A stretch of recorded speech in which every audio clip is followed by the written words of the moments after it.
आपके अपने YouTube channel Hindi साहित्य संगम में बहुत बहुत स्वागत है। आज का टॉपिक है हिंदी साहित्य का इतिहास। हिंदी साहित्य के इतिहास से टीजीटी, पीजीटी, नेट कोई भी एग्जाम हो हिंदी से रिलेटेड उसमें क्वेश्चन पूछे जाते हैं। तो चलिए आज हिंदी साहित्य के इतिहास से जो टॉप 20 क्वेश्चंस लेके आए हैं आपके सामने उसको देखते हैं। ये क्वेश्चन बहुत ही महत्वपूर्ण है, इसको ध्यान से देखिएगा। इसमें से कहीं ना कहीं एक दो क्वेश्चन ज़रूर आपको मिल जाएंगे। तो चलिए, इससे पहले यदि अभी तक आप हमारे चैनल को सब्सक्राइब नहीं किए तो प्लीज़ सब्सक्राइब कर लें और अपने दोस्तों में शेयर कर दें। चलिए देखते हैं इसका आज का पहला क्वेश्चन। हिंदी साहित्य के इतिहास लेखन की परंपरा का सूत्रपात किसने किया? ऑप्शन ए है George Grierson, option B Garcin de Tassy, option C Ramchandra Shukla, option D Mishra Bandhu. Hindi साहित्य के इतिहास लेखन की परंपरा का सूत्रपात पूछा है, किसने किया? इसका उत्तर हो जाएगा ऑप्शन बी गार्सा दत्तासी। ठीक है, गार्सा दत्तासी सबसे पहले इन्होंने हिंदी साहित्य का इतिहास लिखा। हिंदी साहित्य के इतिहास लेखन की परंपरा का सूत्रपात इन्होंने ही किया था। इनकी भाषा जो है फ्रेंच थी और इनके ग्रंथ का नाम है इस्तवार दला लिटरेचर एंदवी या हिंदुस्तानी। इन्होंने वर्णक्रमानुसार यानी सबसे पहले क वर्ड से जो लोग कवि आए थे उनको पहले रखे थे, उसके बाद से ख ऐसे ऐसे करके इन्होंने रखा, इसी को वर्ण क्रमानुसार कहते हैं। ठीक है, और इनका प्रथम भाग जो है 1839 में और द्वितीय भाग जो है 1847 में प्रकाशित हुआ था।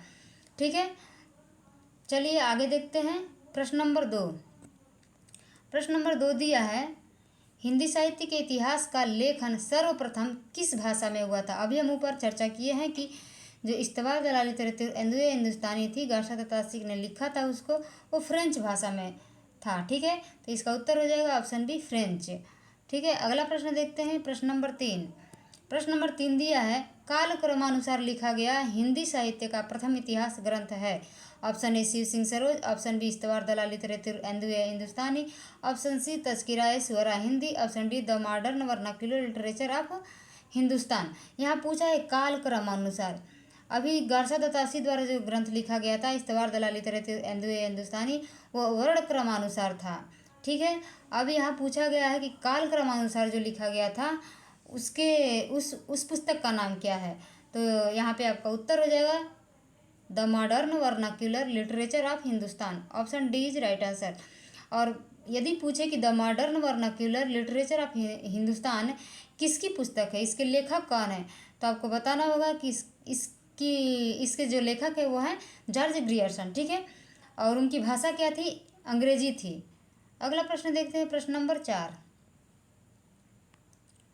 प्रश्न नंबर 4 है, हिंदी का प्रथम व्याकरण लिखने वाले विद्वान हैं। Option A Joshua Ketelaar, option B Kishoridas Vajpeyi, option C George Grierson, option D Kamta Prasad Guru. ठीक है, तो यहाँ पे आपका उत्तर हो जाएगा Joshua Ketelaar. Option A is right answer. अगला प्रश्न देखते हैं। प्रश्न नंबर 5। प्रश्न नंबर 5 दिया है, हिंदी साहित्य के इतिहास को व्यवस्थित रूप देने का श्रेय किसको है? लिखे तो सब लोग हैं, लेकिन एक जगह पूछ रहा है कालक्रमानुसार, एक जगह पूछ रहा है सर्वप्रथम किसने सूत्रपात किया, और यहाँ पूछ रहा है कि व्यवस्थित रूप देने का काम किसने किया। ठीक है, व्यवस्थित रूप देने का श्रेय किसको है? Option A Shiv Singh Sengar, option B Acharya Ramchandra Shukla, option C George Grierson, option D Mishra Bandhu. तो यहाँ आपका उत्तर हो जाएगा व्यवस्थित रूप देने का काम किया जिसने, वह है आचार्य रामचंद्र शुक्ल। इन्होंने जिस पद्धति पे लिखा है वो पद्धति है विधेयवादी पद्धति। ठीक है, तो आगे देखते हैं अगला प्रश्न क्या है।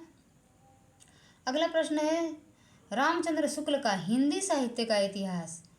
बहुत ही महत्वपूर्ण है, ध्यान दीजिएगा। रामचंद्र शुक्ल का हिंदी साहित्य का इतिहास मूलतः किस कृति की भूमिका के रूप में लिखा गया था? Option A Hindi Kovid Ratnamala, option B Hindi Shabdsagar, option C Hindi Vishwakosh, option D धर्मशास्त्र का इतिहास। तो हिंदी साहित्य का इतिहास जो है सबसे पहले हिंदी शब्दसागर की भूमिका के रूप में लिखा गया था। Option B is right answer. ठीक है, और ये पहले हिंदी शब्दसागर की भूमिका में लिखा गया और 1929 में हिंदी साहित्य का इतिहास नाम से यह प्रकाशित हुआ। अगला प्रश्न देखते हैं। अगला प्रश्न दिया है 7 नंबर, आचार्य रामचंद्र शुक्ल द्वारा रचित हिंदी साहित्य का इतिहास का प्रकाशन वर्ष है। अभी हम ऊपर डिस्कस किए हैं। Option A 1917, option B 1918, option C 1919 और ऑप्शन डी 1929। तो आपका उत्तर हो जाएगा ऑप्शन डी 1929। 29। अगला प्रश्न देखते हैं 8 नंबर। 8 नंबर प्रश्न दिया है, आंग्ल भाषा में लिखा गया हिंदी साहित्य का इतिहास। आंग्ल भाषा में लिखा गया हिंदी साहित्य का इतिहास, स्केच ऑफ हिंदी लिटरेचर के लेखक कौन है? ऑप्शन ए पादरी एफी के, ऑप्शन बी पादरी Edwin Greaves, option C Garcin de Tassy, option C George Grierson. तो इसका आंसर हो जाएगा sketch of Hindi literature, option B पादरी एडविन ग्रिश। ठीक है, अभी आप लोग देखें गार्सा दत्तासी की पुस्तक का नाम क्या था? इस्तवार दलाली तरेतुर एंदवी हिंदुस्तानी। जॉर्ज ग्रियर्सन की पुस्तक का नाम क्या था? The modern vernacular literature of northern Hindustan, और कहीं कहीं लिखा होता है the modern vernacular literature of Hindustan. ठीक है, अगला प्रश्न देखते हैं 9 नंबर। 9 नंबर प्रश्न दिया है, ग्रियर्सन कृत the modern vernacular literature of Hindustan का अनुवाद किसने किया?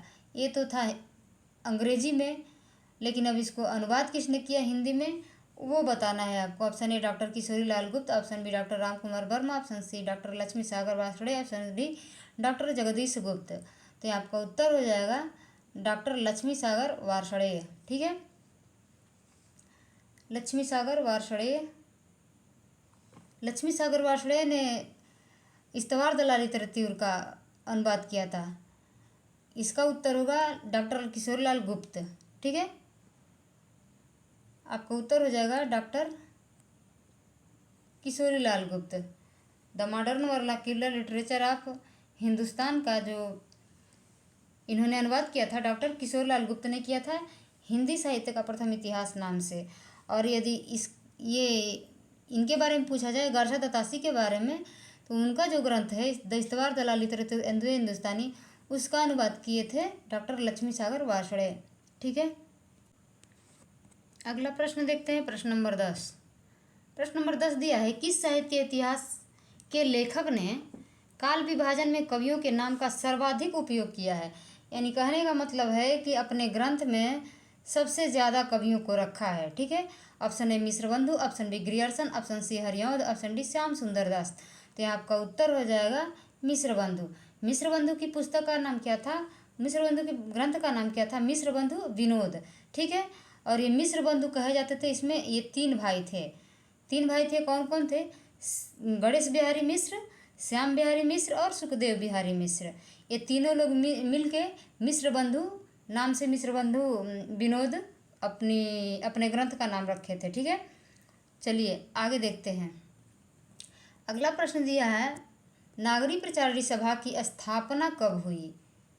ऑप्शन ए 1867 ईस्वी में, ऑप्शन बी 1850 ईस्वी में, ऑप्शन सी 1885 ईस्वी में, ऑप्शन डी 1893 ईस्वी में। तो यहाँ पे आपका उत्तर हो जाएगा नागरी प्रचारणी सभा की स्थापना हुई थी 1893 ईस्वी में। Option D is right answer. ठीक है, अगला प्रश्न देखते हैं प्रश्न नंबर 12। प्रश्न नंबर 12 दिया है, फोर्ट विलियम कॉलेज, वहाँ पूछा था नागरी प्रचारणी सभा, यहाँ पूछा है फोर्ट विलियम कॉलेज की स्थापना किस वर्ष में हुई थी? ऑप्शन ए 1820, ऑप्शन बी 1798 ईस्वी, ऑप्शन सी 1802 ईस्वी, ऑप्शन डी 1800 ईस्वी। फोर्ट विलियम कॉलेज की स्थापना हुई थी 1800 ईस्वी में। Option D is right answer. अगला प्रश्न देखते हैं 13 नंबर। 13 नंबर प्रश्न दिया है, सदल मिस्र की भाषा, सदल मिस्र की भाषा की विशेषता है। ऑप्शन ए पूर्वीपन, ऑप्शन बी उर्दू की प्रमुखता, ऑप्शन सी सहज एवं प्रवाहमयी भाषा, ऑप्शन डी किस्सा गोई। तो सदल मिस्र की भाषा थी पूर्वीपन। ठीक है, पूर्वीपन, क्योंकि सदल मिस्र बिहार प्रांत के शाहाबाद जिले के धोरडीहा गांव के रहने वाले थे। ठीक है, तो बिहार जिले में अक्सर ब्रज भाषा और ब्रज भाषा, पूर्वीपन और बांग्ला तीनों का प्रभाव इनके भाषा में दिखाई पड़ता है। चलिए अगला प्रश्न देखते हैं। अगला प्रश्न है 14 नंबर, प्रेम सागर। प्रेम सागर किसकी रचना है? Option A Sadal Mishra, option B Lallu Lal, option C Insha Allah Khan, option D सदा सुखलाल। तो प्रेम सागर जो है लल्लू लाल की रचना है। Option B is right answer, Prem Sagar Lallu Lal. ठीक है, अगर पूछे सदल मिश्र की रचना का नाम क्या है? सदल मिश्र की रचना का नाम क्या है? सदल मिश्र की रचना का नाम है नासिकेतोपाख्यान। इंसान अल्लाह खां की रचना का नाम क्या है? रानी केतकी की कहानी। सदा सुखलाल की रचना का नाम क्या है? सुखसागर। ठीक है, ये जरूर ये रचनाएं पूछी जाती हैं, इनको ध्यान रखिएगा। अगला प्रश्न देखते हैं। अगला हमारा प्रश्न है 15 नंबर। सुख सागर का विषय है। सुख सागर, पहले ये जानिए सुख सागर किसकी रचना है? सदा सुखलाल की है। और इसका विषय पूछा है, ऑप्शन ए शिव पुराण के प्रेरक प्रसंग, ऑप्शन बी गीता के प्रेरक प्रसंग, ऑप्शन सी विष्णु पुराण के उपदेशात्मक प्रसंग, ऑप्शन डी इनमें से कोई नहीं। तो सुख सागर का विषय है विष्णु पुराण के उपदेशात्मक प्रसंग। ये क्वेश्चन कई बार रिपीट हुए हैं, इसको ध्यान से देखिएगा। अगला प्रश्न देखते हैं। अगला हमारा प्रश्न है 16 नंबर। भाषा योग वशिष्ठ। भाषा योग वशिष्ठ के लेखक हैं, option A Ram Prasad Bismil, option B Ramashankar Vajpeyi, option C Ram Prasad Niranjani, option D इनमें से कोई नहीं। तो यहाँ आपका उत्तर जो भाषा योग वशिष्ठ के लेखक हैं राम प्रसाद निरंजनी। ठीक है। अगला प्रश्न देखते हैं। प्रश्न नंबर 17। प्रश्न नंबर 17 दिया है, खड़ी बोली की पहली रचना है। Option A Prem Sagar, option B Nasiketopakhyan, option C Dhola Maru Radhua, option D आसिया।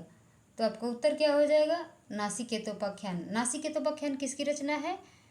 सदल मिश्र की। ठीक है। अगला प्रश्न देखते हैं। गोरा बादल की कथा। गोरा बादल की कथा किसके द्वारा रचित है? Option A Dalpati Vijay, option B Jatmal, option C Jalhan, option D Narpati Nalh. तो दलपति विजय नहीं होंगे, जटमल। गोरा बादल जटमल का है, option B is right answer. ठीक है। यदि बात किया जाए जल्हड़ की, तो जल्हड़ पृथ्वीराज रासो की जो रचना किए थे चंद्रप्रदाय, उनके पुत्र थे जल्हड़। नरपति नाल और दलपति विजय इनकी भी रचना है। खुमाड़ रासो दलपति विजय की है और बिसलदेव रासो नरपति नाल की है। अगला प्रश्न देखते हैं। 19 नंबर। 19 नंबर प्रश्न दिया है, खड़ी बोली का पहला प्रयोग किसके द्वारा किया गया था? Option A Baldev, option B Lallu Lal, option C John Gilchrist, option D Suniti Kumar Chatterji. तो खड़ी बोली का पहला प्रयोग किसके द्वारा किया गया था? सदल मिश्र के द्वारा।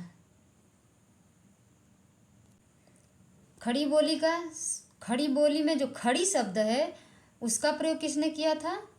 सदल मिश्र ने। ठीक है। ध्यान दीजिए, खड़ी बोली में खड़ी बोली शब्द का जो प्रयोग किए थे वो किसने किया था? सदल मिश्र ने। अगर पूछे खड़ी बोली का पहला प्रयोग किसके द्वारा किया गया था, तो जॉन गिलक्राइस्ट के द्वारा। Option C is right answer. ठीक है। इन दोनों में बहुत ही कन्फ्यूजन है।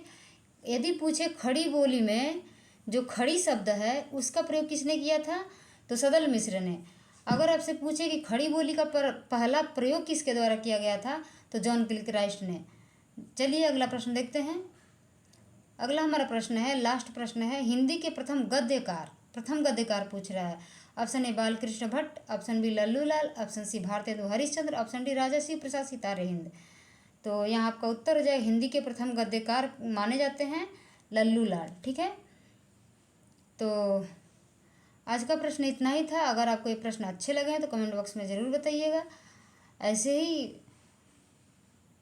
प्रश्नों के लिए आप हमारे चैनल से जुड़ना न भूलें। तो आज के लिए इतना ही। मिलते हैं नेक्स्ट वीडियो में एक और नई वीडियो के साथ। तब तक के लिए धन्यवाद।